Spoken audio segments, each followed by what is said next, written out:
जादुई princess doll cake. एक समय की बात है, सुहाना नाम की लड़की अपने माता पिता के साथ रहती थी।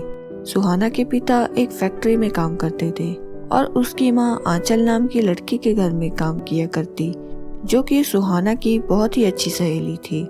ऐसे ही दिन बीत रहे थे। फिर एक दिन अचानक सुहाना के गांव में बहुत तेज बारिश और तूफान आने लगता है। देखते ही देखते उनके गांव में बाढ़ आ जाती है। चारों ओर लोग अपनी जान बचाकर भागने लगते हैं। वहीं सुहाना और उसकी माता पिता बाढ़ के पानी में बहने लगते हैं। गांव वाले किसी तरह सुहाना को बचा लेते हैं, परंतु उसके माता पिता बाढ़ के पानी में कहीं खो जाते हैं। अपने माता पिता को खोने के बाद सुहाना बहुत अकेली हो जाती है, जिससे आंचल को उसकी चिंता होने लगती है। आंचल के कहने पर उसकी माँ उसे अपने घर पर रख लेती है। आंचल स्वभाव से बहुत ही दयालु थी, लेकिन आंचल की माँ ने उसके कहने पर सुहाना को अपने घर रख तो लिया था, लेकिन वो सुहाना के साथ हमेशा बुरा व्यवहार करती रहती। आंचल की माँ सुहाना के साथ जो भी गलत करती थी, वो देखकर आंचल को बहुत ही बुरा लगता था। ऐसे ही दिन बीत रहे थे और अब आंचल का जन्मदिन आ जाता है। जिस दिन आंचल का जन्मदिन होता है, उसी दिन सुहाना का भी जन्मदिन था। इसलिए आंचल अपनी माँ के पास जाकर बोलती है, माँ, आज मेरे जन्मदिन के साथ साथ सुहाना का भी जन्मदिन है। मैं सोच रही थी कि आज मेरे जन्मदिन पर इतनी बड़ी पार्टी हो रही है, क्यों ना सुहाना भी अपना केक काट कर खुश हो जाए। बेचारी सारा दिन घर के कामों में लगी रहती है, हम उसके लिए इतना तो कर ही सकते हैं ना माँ। आंचल, तेरे कहने पर मैंने उसे अपने घर में रख तो लिया, उसे फ्री का खाना भी देते हैं, उसके लिए इतना काफी है। अगर इससे ज्यादा हम उसे देने लगे तो वो हमारे सर पर बैठ जाएगी। तुझे नहीं पता ये गरीब लोग कैसे होते हैं। माँ, मैं तो आपको समझा समझा कर थक गई हूँ, आपको जैसा ठीक लगे वैसा करो।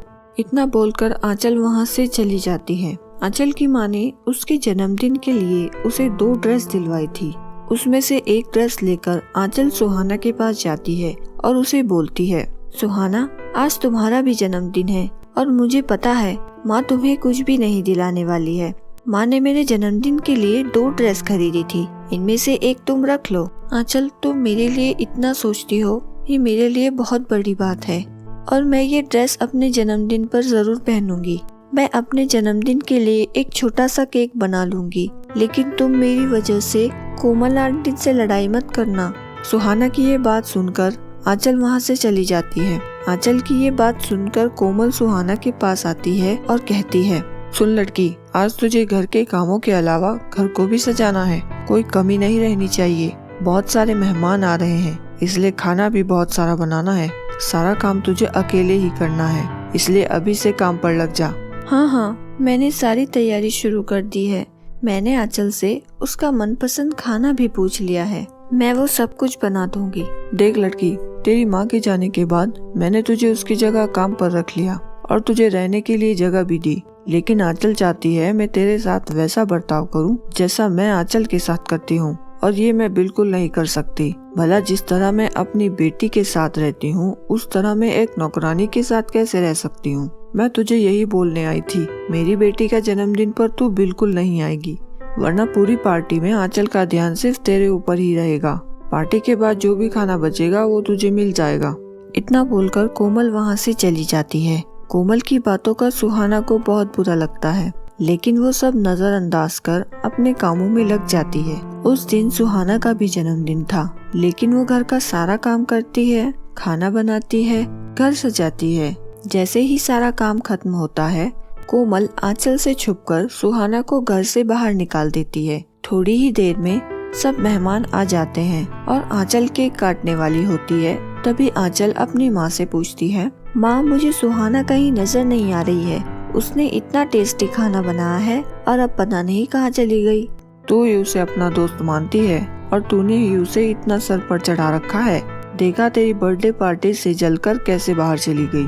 कोमल की बातों का आंचल पर कोई फर्क नहीं पड़ता और वो समझ जाती है उसकी माँ ने ही उसे जानबूझकर घर से बाहर निकाला है। वहीं दूसरी तरफ कोमल एक पेड़ के नीचे बैठकर रो रही होती है। आज मेरी माँ होती तो मेरा भी जन्मदिन मनाया जाता। बेशक हम गरीब हैं, लेकिन माँ हमेशा मेरे जन्मदिन पर बड़ा सा केक लेकर आती थी। आज तक मुझे आंटी की किसी बात का बुरा नहीं लगा, लेकिन आज उन्होंने मुझे आंचल की बर्थडे पार्टी में नहीं शामिल होने दिया। ये बात मुझे बहुत बुरी लगी। तभी एक जादूगरनी आंचल की तरफ भागते हुए आती है और बोलती है, सुनो लड़की, यहीं कहीं आसपास मेरी जादुई छड़ी गुम हो गई है। क्या तुम मेरी जादुई छड़ी ढूंढने में मदद करोगी? अगर आज सूरज छिपने से पहले मेरी जादुई छड़ी नहीं मिली तो मैं कभी अपना जादू इस्तेमाल नहीं कर पाऊंगी। जादूगरनी की बात सुनकर सुहाना वहाँ हर जगह वह जादुई छड़ी ढूंढने लगती है। बहुत देर तक ढूंढने के बाद सुहाना को वह जादुई छड़ी मिल जाती है। क्या यही वह जादुई छड़ी है? हाँ, यही वह जादुई छड़ी है। तुमने मेरी जादुई छड़ी ढूंढने में मदद की, तुम्हारा बहुत बहुत शुक्रिया। वैसे जब मैं यहाँ आ रही थी तो मैंने तुम्हें रोते हुए देखा।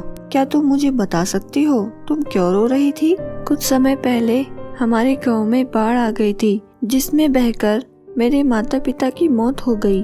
मैं अपनी माँ की जगह कोमल आंटी के घर काम करती हूँ। आंटी ने मुझे रहने के लिए जगह दी, लेकिन कभी मुझसे ठीक से बात नहीं की। आज मेरा जन्मदिन है और आज उन्होंने मुझसे घर का सारा काम करवाया और घर से बाहर निकाल दिया।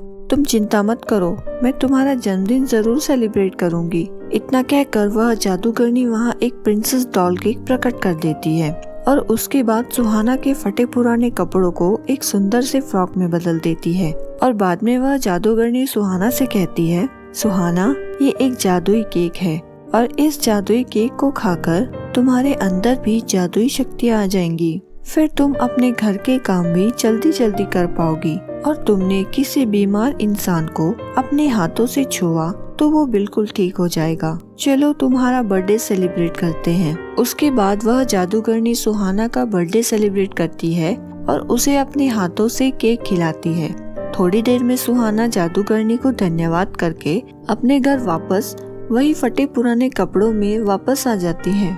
चल, पार्टी खत्म हो गई है, पूरे घर की सफाई कर दे और किचन में जो गंदे बर्तन पड़े हैं उन्हें जाकर साफ कर दे। और हाँ, थोड़ा सा केक बच गया है, जाकर खा लेना। इतना बोलकर कोमल वहाँ से चली जाती है। अब सुहाना के अंदर जादुई शक्तियाँ थी, जिसकी मदद से वो घर की सफाई भी कर देती है और सारे बर्तन भी साफ कर देती है। ऐसे ही समय बीत रहा था। एक दिन अचानक कोमल की तबीयत बहुत खराब हो जाती है। आंचल तुरंत ही अपनी माँ को हॉस्पिटल ले जाती है, पर उसकी माँ की हालत और खराब हो जाती है। बेटा आंचल, मुझे नहीं लगता मैं अब ठीक हो पाऊंगी। सुहाना एक बहुत ही अच्छी लड़की है। मैं उसके साथ हमेशा बुरा व्यवहार करती रही, लेकिन कभी उसने मुझे पलटकर कुछ नहीं कहा। मेरे जाने के बाद तुम दोनों हमेशा एक साथ रहना और एक दूसरे का ख्याल रखना। आंचल अपनी माँ की ऐसी हालत देखकर बहुत रो रही होती है। तभी सुहाना उसे बोलती है, आंचल, मेरे पास एक जादुई शक्ति है। तुम्हारे जन्मदिन वाले दिन जब कोमल आंटी ने मुझे घर से बाहर जाने के लिए कहा था, तब मैं एक पेड़ के नीचे जाकर बैठ गई। तभी वहाँ एक जादूगरनी आई और उन्होंने मेरा बर्थडे सेलिब्रेट किया। जादूगरनी के पास एक केक था, जिसे खाकर मेरे अंदर जादुई शक्ति आ गई और अब मैं किसी भी बीमार इंसान को छूकर उसे ठीक कर सकती हूँ। तभी सुहाना कोमल को छूकर उसे ठीक कर देती है। कोमल ठीक हो जाती है। कोमल ठीक होने के बाद सुहाना से अपने बुरे व्यवहार की माफी मांगती है। उस दिन के बाद से कोमल आंचल और सुहाना में बिल्कुल भी भेदभाव नहीं करती और तीनों मिलकर हंसी खुशी अपना जीवन बिताने लगते हैं। तो मेरे प्यारे दोस्तों, कैसी लगी आपको हमारी ये कहानी?